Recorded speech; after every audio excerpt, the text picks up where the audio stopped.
Welcome to Coordinating Your Chaos with the Blended Mama. My name is Teresa Stone. I am the Blended Mama, and on this channel, we help busy women find calm in the chaos of life through community and planning.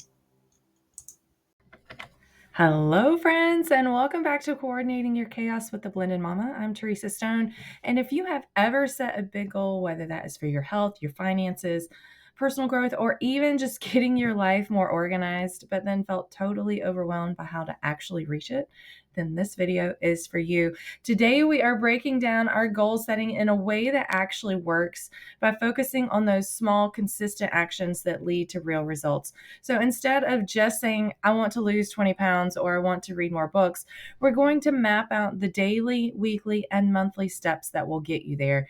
By the end of this video, you should have a clear, actionable plan for your goal. So grab your planner and let's dive in. Now, if you don't already have a planner, there are a couple of inserts that I think are going to work great for this.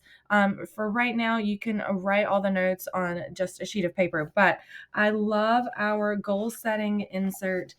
This is our goals insert. Love this for mapping out the goals.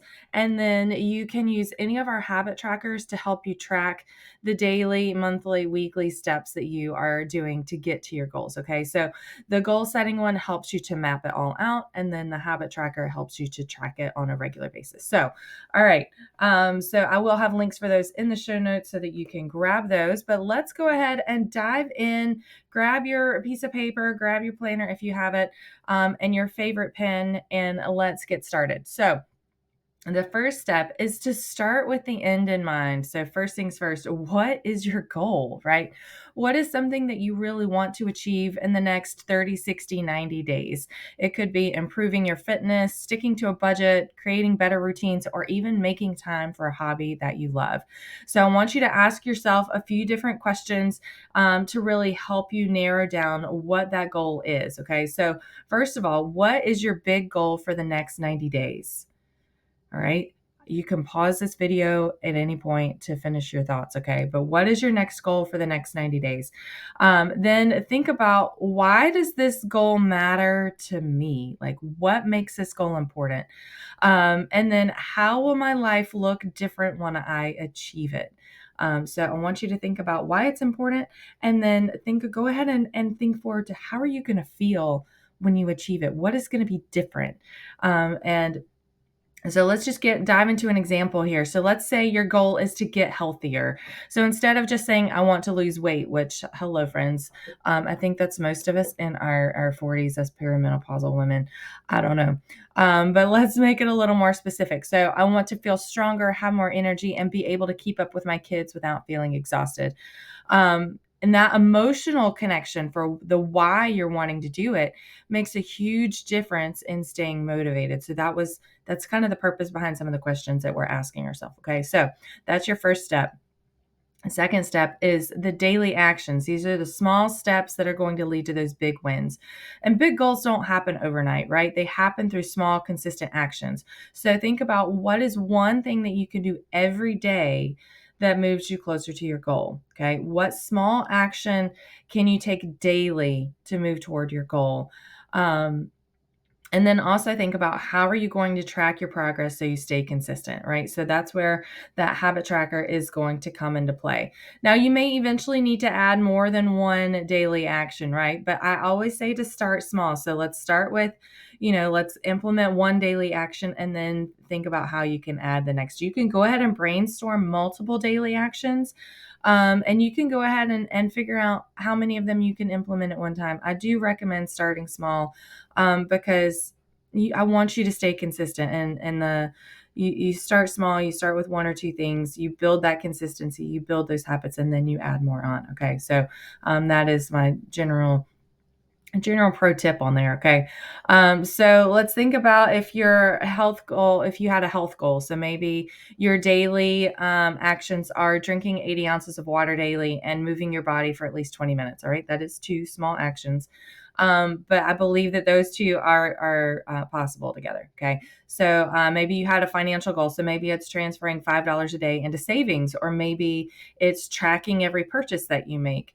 So those are some ideas for financial goals. Maybe you have a reading goal. Maybe it's reading 10 pages every night before bed instead of scrolling social media for an hour, friends, because you know that it always turns into longer than what you say it's going to be. So, think about your goals in those kinds of terms. And for tracking, you don't necessarily need anything fancy. You can use your planner. You can use a habit tracker. You can even use a sticky note to check off each day. But seeing that progress visually can be really motivating. So I do highly recommend having a tracker somewhere. So like I said, the goals and habit tracker is great. Several of our weekly inserts have habit trackers in them as well. So you can build it into your normal planning system.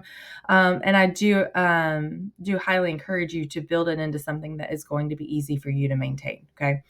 All right, friends, let's move into step 3. That is weekly actions, building that momentum. So we're going to zoom out a little bit. Your daily actions, think about those as your building blocks, right? But your weekly actions are going to be where you really start seeing progress. They're slightly bigger commitments that keep you moving forward.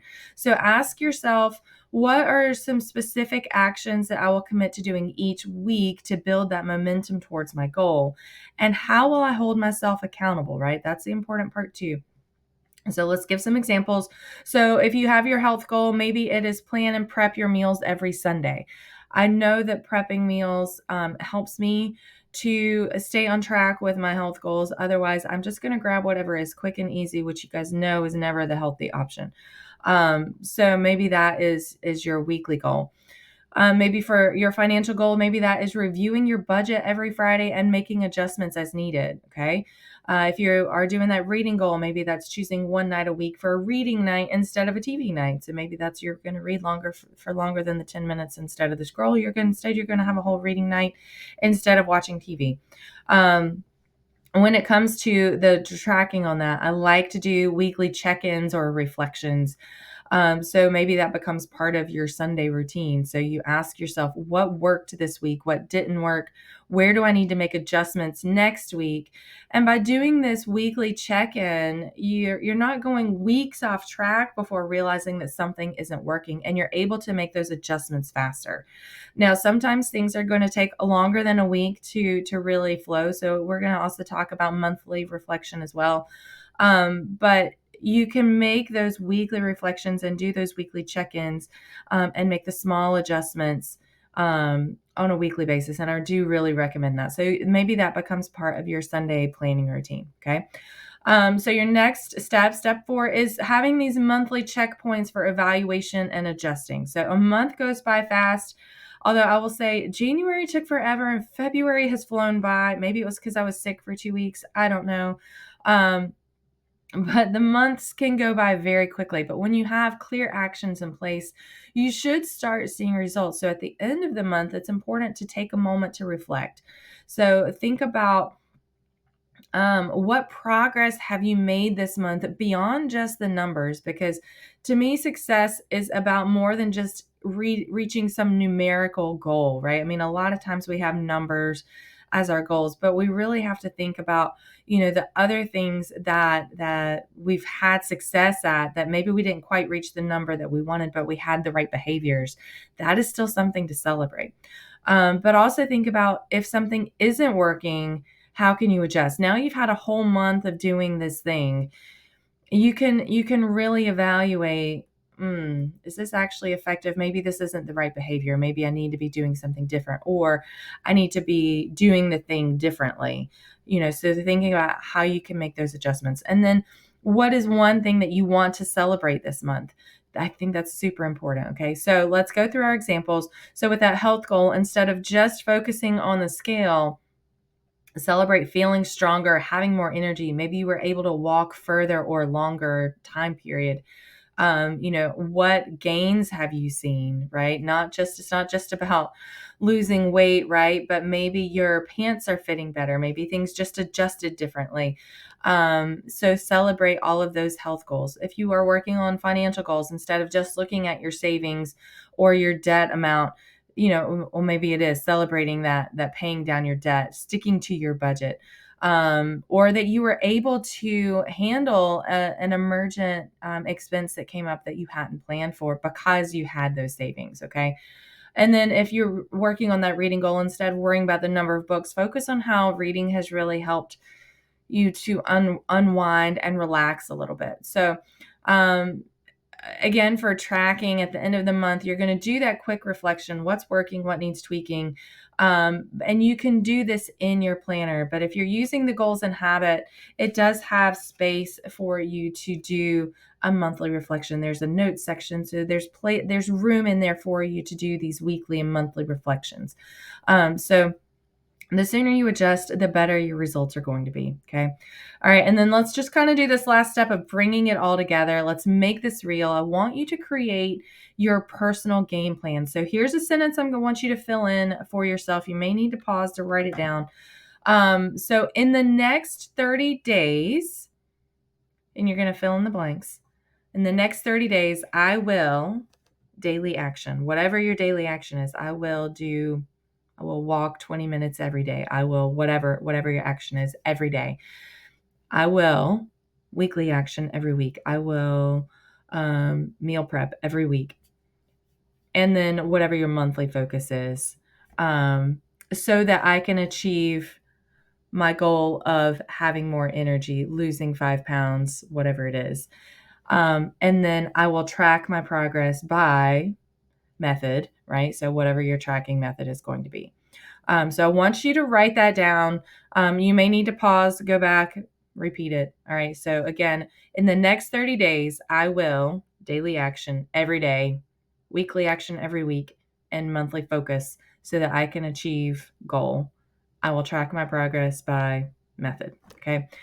So I want you guys to write that down, but I would love for you to share it in the comments. Okay. Excuse me.